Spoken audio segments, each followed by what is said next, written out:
open wide. Ready? Here comes your chunk of Trump. It's my favorite food. With your first bite, here's Mark Thompson. I have a feeling it's going to be beautiful.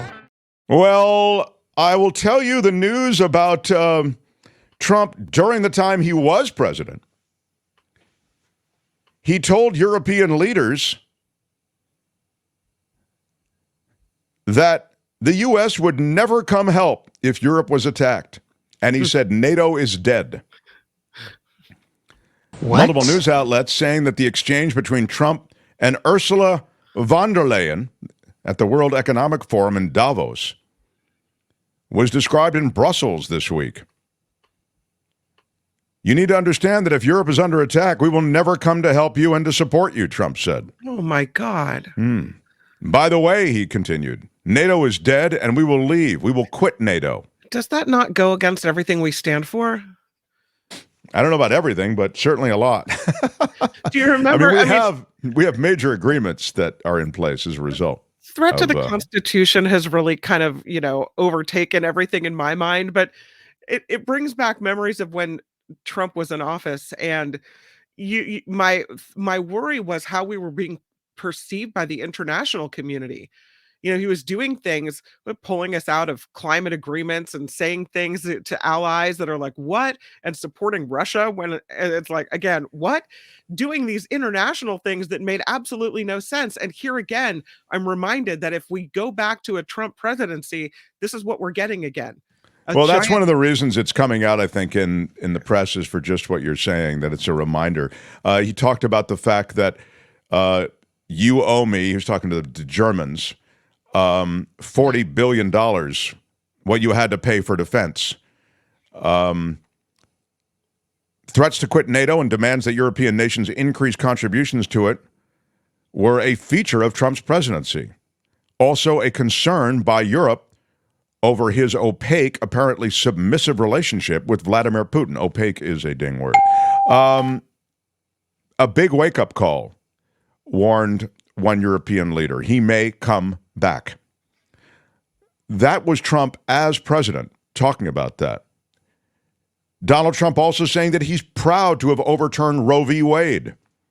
At a Fox News town hall airing against the debate last night, or whatever you want to call that thing, that presidential appearance on CNN with the two GOP presidential candidates, Trump took credit for ending the right to what we know about. I try to avoid the word because I get demonetized every day.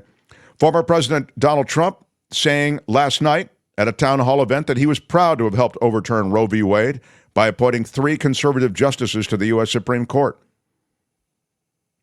He would work to oppose all of the ending of pregnancies and asked whether his anti-abortion position was better than that of Florida Ron DeSantis, his campaign rival. And Trump actually said, for 54 years, they were trying to get Roe v. Wade terminated, and I did it, and I'm proud to have done it. Trump criticized, I just want to, give the devil his due, or give you some sense of what's going on in that race. He criticized the anti-abortion movement for explicitly political reasons. He's saying that that's an untenable position to win most of the American public over on. He saw the push for total abortion bans as contributing to Republicans' poor showings in the 2022 midterm elections. So he understands the politics of it. He doesn't really care about the other things underpinning that question. A new poll finds voters prefer Trump to Gavin Newsom. That's right. What? A new Michigan poll finding that voters in the critical swing state of Michigan would prefer former President Donald Trump, the presumptive Republican nominee, presumptive is a ding word, in a hypothetical is a ding word, presidential matchup against California Governor Gavin Newsom. The poll conducted by the Lansing, Michigan-based Glenn Gariff Group was commissioned by the Detroit News and WDIV-TV. They found that 45% of voters would cast a ballot for Trump, compared with 40% who said they would vote for Newsom. Critical, though, are the 13% of respondents who said they didn't know whom they would vote for.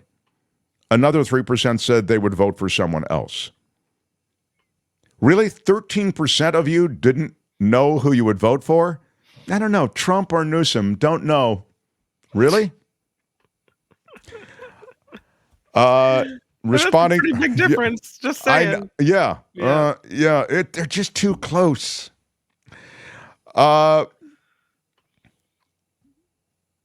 Well, Michigan, Pennsylvania, Wisconsin, as you know, they're all huge swing states. Really, that's the whole election comes down to those states.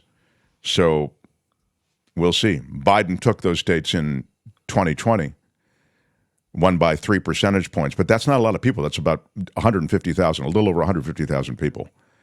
So, look, the 2028 presidential cycle, which is really where Newsom would show up, is still a long ways away. But Newsom maybe can take something from that, but we'll see.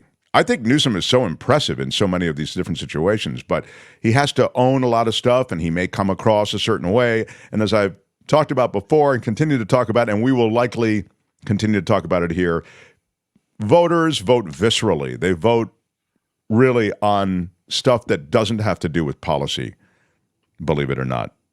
That is your chunk of Trump. That's it for this edition. Well, I really enjoyed it. But make sure to join us again next time I think you might want to listen. There's nothing wrong with listening. for another chunk of Trump.